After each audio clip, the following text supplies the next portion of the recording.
Assalamualaikum warahmatullahi wabarakatuh. Perkenalkan, nama saya Ririn Septiana dengan nomor NIM 201090107.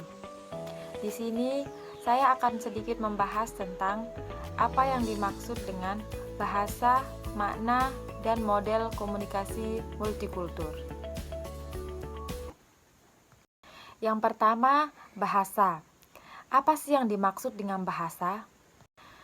Bahasa yaitu alat komunikasi antar sesama untuk mencapai tujuan tertentu yang dimengerti suatu dengan yang lain.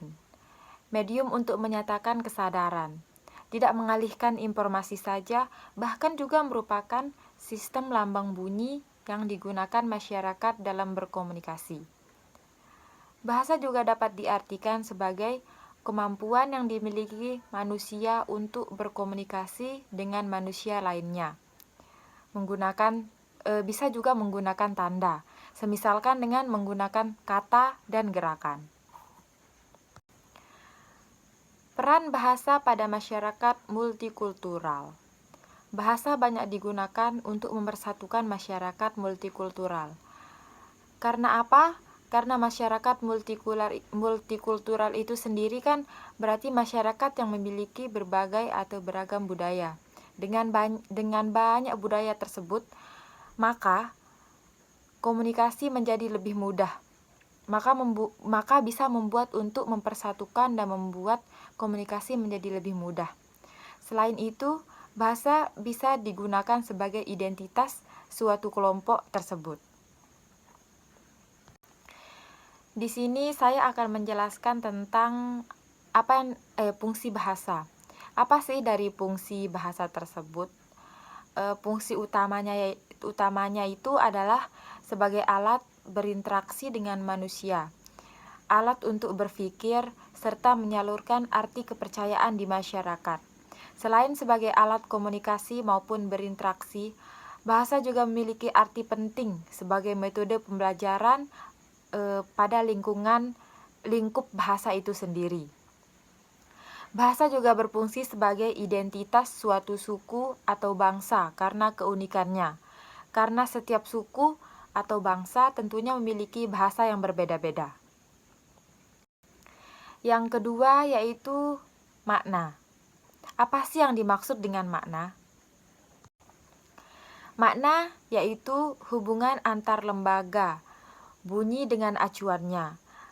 Makna merupakan bentuk responsasi dari stimulus yang diperoleh pemeran dalam komunikasi sesuai dengan asosiasi maupun hasil belajar yang dimiliki. Ujaran manusia itu mengandung makna yang utuh. Keutuhan makna itu merupakan perpaduan dari keempat aspek, yaitu ada yang namanya pengertian atau essence. Kedua, perasaan atau feeling. Ketiga, nada atau tone. Dan yang terakhir yaitu amanat atau intention.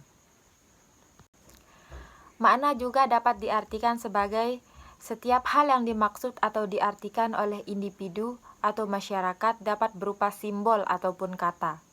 Bahasa dan makna sesungguhnya adalah dua hal yang berbeda, baik menyangkut istilah maupun substansi keduanya.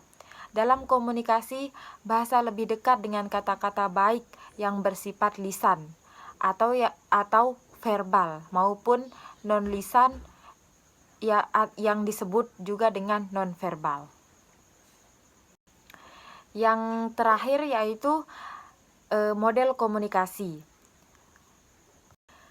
Model komunikasi merupakan salah satu alat yang digunakan untuk menjelaskan fenomena komunikasi. Komunikasi juga gambaran alur yang sederhana dari proses komunikasi yang memperlihatkan kaitan antar satu komponen dengan komponen lainnya. Ada 3 jenis model komunikasi menurut para ahli. Yang pertama yaitu model komunikasi linier. Apa sih yang dimaksud dengan model komunikasi linier? Model komunikasi linier ini adalah model komunikasi yang sangat sederhana dan menggambarkan komunikasi berlangsung secara satu arah. Yang kedua yaitu model komunikasi transaksional. yang merupakan model komunikasi yang menekankan pada pentingnya peran pengirim pesan dan penerima pesan dalam proses komunikasi yang berlangsung secara dua arah. Dan yang ketiga yaitu model komunikasi interaksi. Yang dimaksud dengan model komunikasi interaksi yaitu model komunikasi yang menggambarkan komunikasi secara langsung, yaitu secara dua arah. Ada 3 jenis model komunikasi menurut para ahli. Yang pertama yaitu model komunikasi linier. Apa sih yang dimaksud dengan model komunikasi linier? Model komunikasi linier ini adalah model komunikasi yang sangat sederhana dan menggambarkan komunikasi berlangsung secara satu arah. Yang kedua yaitu model komunikasi transaksional, yang merupakan model komunikasi yang menekankan pada pentingnya peran pengirim pesan dan penerima pesan dalam proses komunikasi yang berlangsung secara dua arah. Dan yang ketiga yaitu model komunikasi interaksi. Yang dimaksud dengan model komunikasi interaksi yaitu model komunikasi yang menggambarkan komunikasi secara langsung, yaitu secara dua arah. Yang selanjutnya yaitu model komunikasi Berlioz. Pada komunikasi ini, David K. Berlioz juga menggambarkan kebutuhan penyandi atau encode dan penyandi balik atau yang disebut dengan decoder dalam proses komunikasi. Source merupakan pihak yang menciptakan pesan, individu maupun kelompok. Message merupakan terjemahan atau gagasan dalam kode simbolik, verbal maupun nonverbal. Channel yang dimaksud dengan channel merupakan media yang membawakan pesan. Receiver merupakan individu atau kelompok yang menjadi sasaran komunikasi. Yang selanjutnya yaitu model komunikasi Newcomb. Pada model ini mengisyaratkan kita bahwa setiap sistem ditandai dengan suatu keseimbangan, kekuatan atau simetri.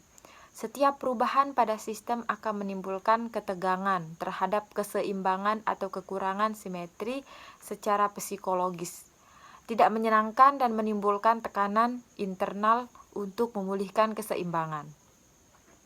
Dan yang terakhir yaitu model komunikasi Laswell.